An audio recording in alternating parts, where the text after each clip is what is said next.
Bismillahirrahmanirrahim. Assalamualaikum warahmatullahi wabarakatuh. Asyhadu an la ilaha illallah, asyhadu anna Muhammadar Rasulullah. Allahumma shalli ala sayyidina Muhammad wa ala ali sayyidina Muhammad. Raditu billahi robba wa bil islami dina wa bi Muhammadin nabiyya wa rasulah. Rabbi zidni ilma warzuqni fahma. Amin ya rabbal alamin. Masih bersama saya Muhammad Rifki Abdul Razak. Pada sesi kali ini melanjutkan kuliah Mekanika Tanah 1. Saat ini kita memasuki pertemuan kelima.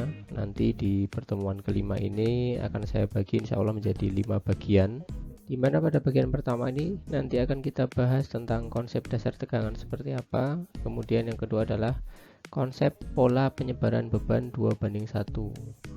Mudah-mudahan nanti dengan pemaparan pada sesi kali ini bisa menjadi awal untuk memahami bagaimana pola penyebaran tegangan akibat beban luar yang terjadi di dalam tanah. Baik, bismillahirrahmanirrahim. Pada kuliah kali ini saya akan menjelaskan menyambung dari materi sebelumnya, di mana bahasan kita sebelumnya bahwa tegangan dalam tanah itu diakibatkan oleh berat sendirinya salah satu. Nah, selain itu dalam bahasan kali ini kita akan bahas tentang tegangan dalam tanah akibat beban luar ya. Nah, beban luar itu nanti juga akan banyak sekali, ada beban titik, beban garis, beban merata, atau mungkin nanti ada beban lajur ya. Yang pada prinsipnya beban-beban luar ini akan menambah tegangan. Review sedikit, jadi misalkan di sini ada tanah, maka pada titik tertentu di kedalaman Z misalnya akan mengalami tegangan akibat berat sendiri sebesar sigma V. Apa ini? Gamma kali Z. Nah, akibat beban luar, misalkan di luar itu ada beban titik di atas atau beban merata. Nah, tentu saja ini juga akan berpengaruh pada titik A di sini. Akan bertambah tegangannya sebesar delta sigma. Akibat siapa ya? Nanti akibat beban titik akan diperhitungkan, akibat beban merata akan diperhitungkan, seperti itu. Ya, sebelumnya di materi sebelumnya sudah dibahas tentang akibat berat sendiri, ada tegangan total, ada tegangan efektif, dan ini tegangan efektif ini salah satunya diakibatkan oleh adanya tekanan air pori. Bisa dihitung dengan gamma W kali Z, seperti itu. Nah, nantinya di pertemuan kali ini yang kita bahas adalah akibat beban luar saja ya. Sehingga bahasan kali ini seolah-olah atau mungkin kita tutup dulu tegangan akibat berat sendiri tanah ya. Sehingga nanti yang kita bicarakan murni bahwa ada tambahan tegangan akibat beban luar. Jadi misalnya kita punya muka tanah di sini.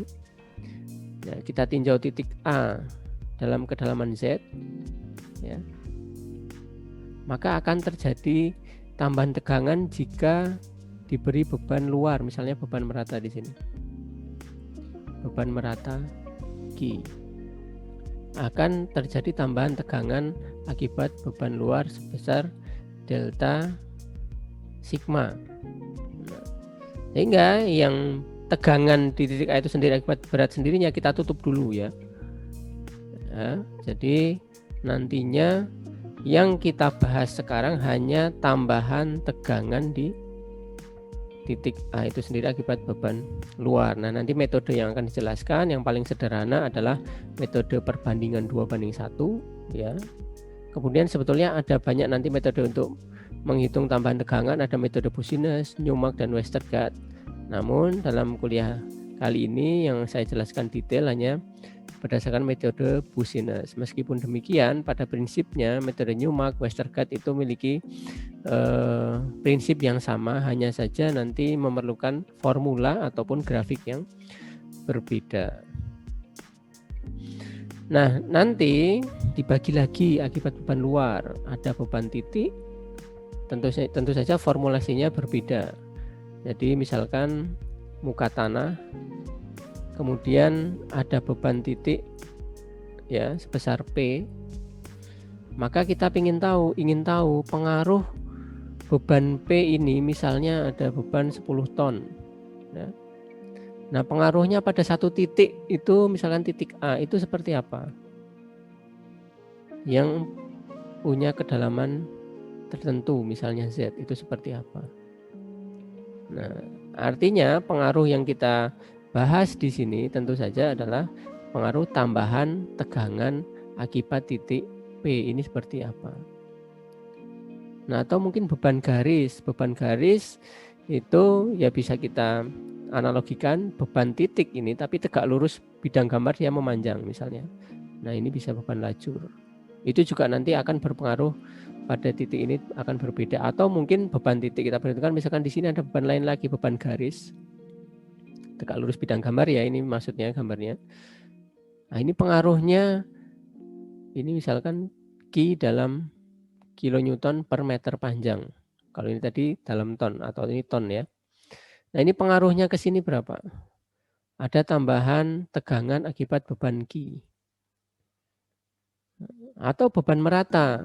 Di sini ternyata juga ada tambahan beban merata. Ya. Beban merata Q dalam satuan ton per meter persegi. Nah, pengaruhnya di titik A ini seperti apa? Ada tambahan tegangan akibat beban Q. Nah, tentu saja nanti akan kita bahas sendiri-sendiri ya. Akibat beban titik itu nanti kita bahas tersendiri. Akibat beban garis akan kita bahas sendiri. Beban merata nanti bentuknya bisa persegi ya. Ini juga dibagi-bagi lagi nanti. Ada beban merata bentuknya persegi panjang, ada beban merata bentuknya trapesium, misalkan timbunan jalan. Ada beban merata misalnya bentuknya lingkaran, misalnya bangunan tangki dan seterusnya. Kita bahas tersendiri meskipun nanti singkat, namun pada aktualnya nanti di lapangan misalkan kita lihat satu denah tampak dari atas. Nah, bisa jadi dalam satu permasalahan itu kita harus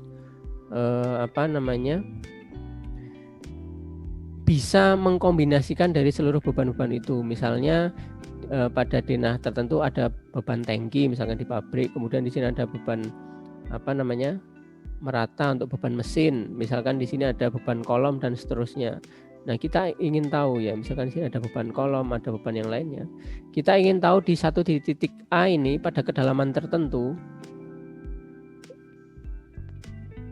terpengaruh oleh bangunan-bangunan di sekitarnya, sehingga kalau misalkan kita akan membuat satu bangunan baru di sini, ya kita sudah bisa menghitung dulu sebetulnya dia sudah dipengaruhi oleh bangunan existing yang ada, sehingga kita bisa merancang beban bangunan maksimal yang boleh kita dirikan di titik A ini berapa, nanti arahnya seperti itu. Karena apa? Karena nantinya tambahan tegangan di satu titik itu tidak boleh melebihi, pada akhirnya tidak boleh melebihi kapasitas dukung tanah di lokasi yang kita tinjau. Nanti arahnya memang kepada kapasitas dukung tanah ya. Nanti contohnya ke belakang akan saya jelaskan lagi ya. Ilustrasi dari pola penyebaran beban yang sederhana, yang paling sederhana itu adalah seperti ini. Ketika misalkan di muka tanah, ya ini misalnya muka tanah ya, muka tanah itu berarti kedalamannya 0, muka tanah berarti elevasinya 0 lah katakanlah ya. Ketika diberi beban di muka tanah, apapun bentuknya itu, apakah beban merata ya, apakah beban titik ya, apakah beban garis, maka tepat di bawah bangunan di sini ya, tepat di bawah bangunan persis ini ya, akan menerima tambahan tegangan tepat di bawah bangunan ya, di muka tanah itu. Besarnya ya tentu saja gaya perluasan, luasan tapak tempat dia berdiri di sini ya. Ya kalau misalkan tadinya beban titik, berarti ini nanti intinya adalah gaya perluasan, sehingga nanti satuannya kilonewton per meter persegi misalnya, atau ton per meter persegi. Intinya adalah gaya berat perluasan tertentu. Nah, jika kita abaikan tegangan akibat berat tanahnya, jadi tanah di sini, maka dalam kedalaman tertentu itu tambahan tegangan di permukaan sebesar Ki misalnya ya, saya katakanlah Ki ya, ton per meter persegi, itu nanti juga akan mempengaruhi tegangan-tegangan di bawahnya. Jadi di setiap titik pada kedalaman tanah tertentu ini, misalkan kedalaman Z1, Z2 dan seterusnya sampai Zn ya, pada kedalaman Z ini akan naik juga. Namun demikian ya, kalau tadinya untuk di muka tanah ini luasannya misalkan 1x1 bangunannya ya, 1x1 meter, kemudian dia menerima beban terpusatnya ini sebagai fondasi ya, beban terpusatnya itu adalah misalkan 10 ton, maka tegangan yang terjadi di bawah permukaan persis adalah 10 ton per meter persegi ya, karena luasannya hanya 1x1. Nah, tapi begitu nanti kita tinjau pada kedalaman tanah yang lebih dalam, maka seolah-olah tanah di bawahnya ini berfungsi sebagai fondasi baru atau luasan tapak luasan baru ya. Jadi pada kedalaman misalkan 1 meter, maka seolah-olah luasannya menjadi luas lagi karena mengikuti pola penyebaran distribusi beban ya. Nah, maka tambahan tegangan yang terjadi di titik Z1 ini misalnya, maka harus kita hitung ulang dengan cara apa? Bahwa tegangan kan prinsipnya apa? Gaya dibagi luas. Nah, gayanya tentu saja tadi adalah 10. Maka tambahan tegangan di titik Z1 tidak lain adalah 10 dibagi luasan pada area di titik kedalaman 1 ini berapa. Nah, tentu saja karena pola penyebaran bebannya itu semakin ke bawah semakin besar, maka pasti luasan yang tadinya misalkan di sini A1, maka A2 di sini akan lebih besar. A2 ini bagi A2 ya, dibagi A2. Maka tentu saja tadinya di dasar fondasi itu mengalami tegangan 10 ton per meter persegi, maka pada kedalaman tanah tertentu akan mengalami penurunan, tambahan tegangannya ya. Mohon maaf ya, ini tambahan tegangannya. Nah, begitu juga nanti ke bawah kedalaman, semakin dalam kedalaman, semakin besar kedalaman, maka tambahan tegangan yang terjadi akan semakin kecil. Ya kenapa? Karena luasan distribusi bebannya tadi yang 10 ton tadi didistribusikan ke luasan yang lebih besar. Ya, sehingga dengan prinsip tegangan adalah P per A, semakin besar luasannya, maka nilai tegangannya akan semakin kecil. Seperti itu. Nah, sehingga nanti jika dilakukan pembuatan kontur, maka akan ada satu garis-garis isobar ya, garis-garis yang menunjukkan tekanan yang sama di garis tepat di bawah tapak fondasi ini, langsung berpengaruh sebesar Ki. Ya. Ingat, ini adalah tambahan tegangannya delta sigma pada Z tertentu. Nah, semakin ke dalam itu pengaruh dari nilai Ki ini semakin kecil. Ya. Turun mulai dari 1 Ki ya, kemudian 0,9 Ki, 0,8 Ki, sampai terus pada akhirnya nanti sampai kedalaman tertentu beban ini seolah-olah sudah tidak berpengaruh lagi pada kedalaman tertentu ya, pada kedalaman tertentu. Maaf. Pada kedalaman tertentu nanti sudah tidak berpengaruh lagi. Mungkin pengaruhnya tinggal 0,0000 sekian Ki. Nah, ini kan sudah bisa dianggap mendekati 0. Ini adalah pengaruh ke arah vertikal ke bawah ya. Ya, ke arah vertikal ke bawah.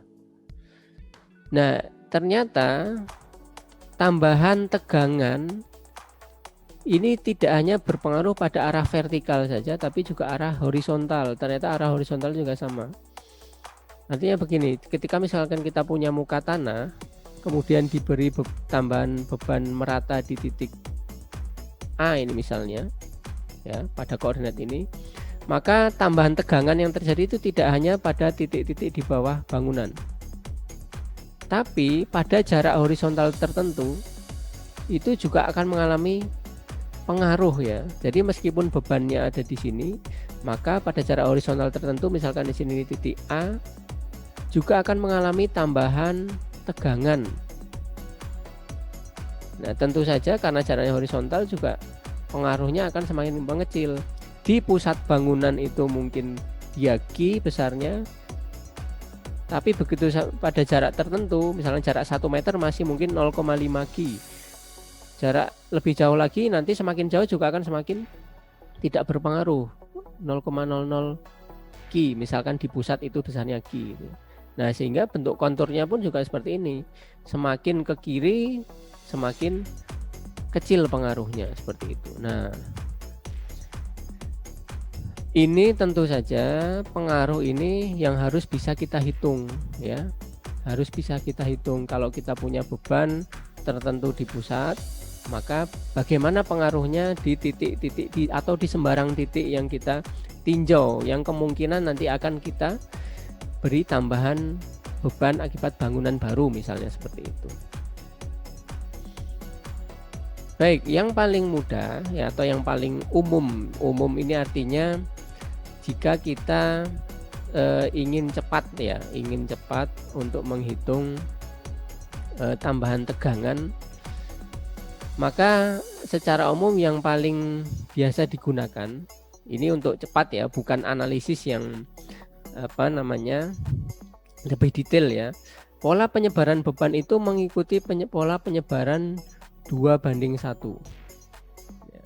Ini yang paling mudah. Artinya paling mudah ya tentu saja dari sisi dari sisi hasil itu tentu saja harus di cross check kembali dengan analisis hitungan dengan teori yang lebih detail, nanti akan saya jelaskan lagi. Nah, perbandingan 21 ini mengikuti untuk bahwa ketika kita di muka tanah ya, ini muka tanahnya di sini, itu penyebaran bebannya atau punya tapak luasan sebesar B misalnya, maka untuk setiap kedalaman 2 meter, maka untuk sisi ke kanan akan bertambah 1 meter, seperti itu. Nah, karena ini arahnya 2 arah, 2 dimensi, maka juga akan berlaku juga untuk sisi kiri ya.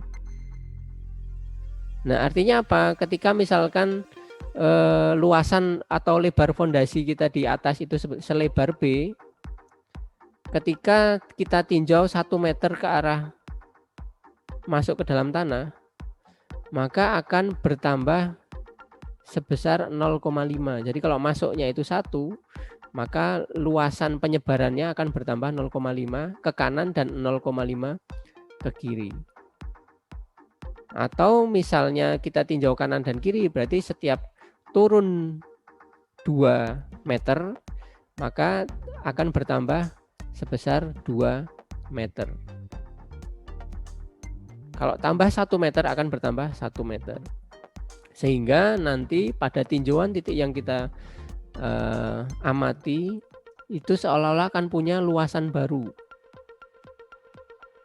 Yakni sebesar apa? Sebesar B plus Z kali B plus Z. Yang tadinya B, maka pada tinjauan Z akan menjadi B plus Z. Ini kalau 2 dimensi, seperti itu. Nah, kalau 3 dimensi, ya sudah tinggal arah yang 3 dimensi juga sama.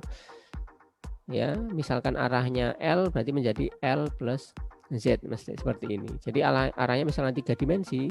Jadi di pusat beban itu luasannya adalah B kali L di sini. Nah, begitu tinjauannya dalam kedalaman Z, maka seolah-olah pada titik kedalaman Z tertentu ya, misalkan ini adalah di muka tanah, kemudian di sini ada apa? Fondasi ya. Lebarnya B kali tegak lurus bidang gambar adalah L misalnya. Maka pada tinjauan kedalaman Z tertentu, maka seolah-olah akan punya luasan fondasi yang baru, ya. Seolah-olah menjadi punya luasan fondasi yang baru. Ini sebesar B plus Z, kemudian arah L-nya adalah L plus Z. Tapi bebannya, misalkan di sini ada tambahan beban merata, ya, tambahan beban merata sebesar Q ton per meter persegi, ya ini nanti yang akan didistribusikan lagi dengan luasan yang baru tadi di sini. Ya. Ya, mudah-mudahan paham ya. Intinya adalah kalau misalkan di sini ada luasan tekanan sebesar 10 ton per meter persegi, ya, dengan luasan misalkan 2 kali 5, ya kita hitung dulu. Berarti beban totalnya berapa? Jadi murni di bawah fondasi ini akan menerima 10 ton per meter persegi. Nah, kalau ada kedalaman Z tertentu berapa tambahan tegangannya? Ya kita bisa hitung. Bisa kita hitung caranya gimana? Per meter perseginya adalah 10, sedang luasnya adalah 10 ya. Oh, berarti beban total, ya, beban total P misalnya itu adalah 10 ton per meter persegi kali 10 meter persegi, ya. Berarti 100 ton. Nah, 100 ton. Nah, kita pengen tahu pada kedalaman 2 meter pengaruhnya seperti apa jadinya. Pada kedalaman misalkan 2 meter. Ya sudah, tadi 2 kali 5, maka pada kedalaman 2 meter, ya, pada kedalaman 2 meter di sini. Ini menjadi 2 plus 2 karena di sini tambah 1, di sini tambah 1, ya kan?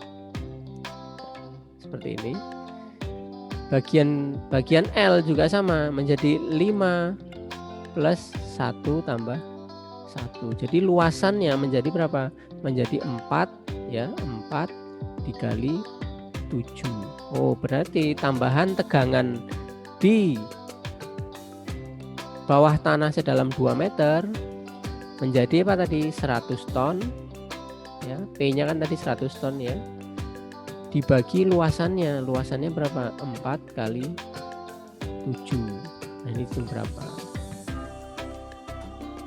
Ya, sehingga ini jauh lebih kecil dibandingkan tambahan tegangan di persis di bawah beban bangunan yang di atas seperti itu. Nah, ini adalah perhitungan yang paling sederhana untuk menghitung tambahan tegangan akibat beban luar seperti itu. Nah, ini pola penyebaran 2:1 ini juga bisa diaplikasikan untuk beban titik ya. Beban titik tentu saja beban titik yang didistribusikan dalam plat tertentu kan menjadi beban merata. Bisa kita hitung dengan pola penyebaran 2:1. Jadi vertikal 2, horizontal 1 seperti itu. Nah, memang pola penyebaran 2:1 ini adalah salah satu perhitungan yang paling sederhana, di mana konsepnya sebetulnya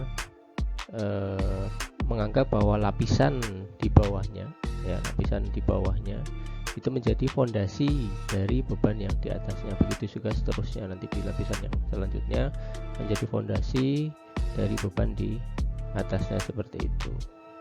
Nah, nanti di bagian selanjutnya, di kuliah bagian selanjutnya akan dijelaskan pola tambahan tegangan di lapis-lapis selanjutnya dengan teori Business seperti itu, insyaallah.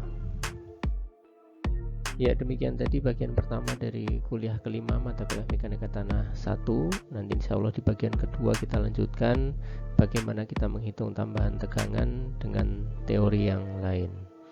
Demikian paparan pada kuliah bagian pertama dari kuliah kelima. Kurang lebihnya saya mohon maaf. Subhanakallahumma wa bihamdika asyhadu an la ilaha illa anta astaghfiruka wa atubu ilaik. Walhamdulillahirabbil alamin. Assalamualaikum warahmatullahi wabarakatuh.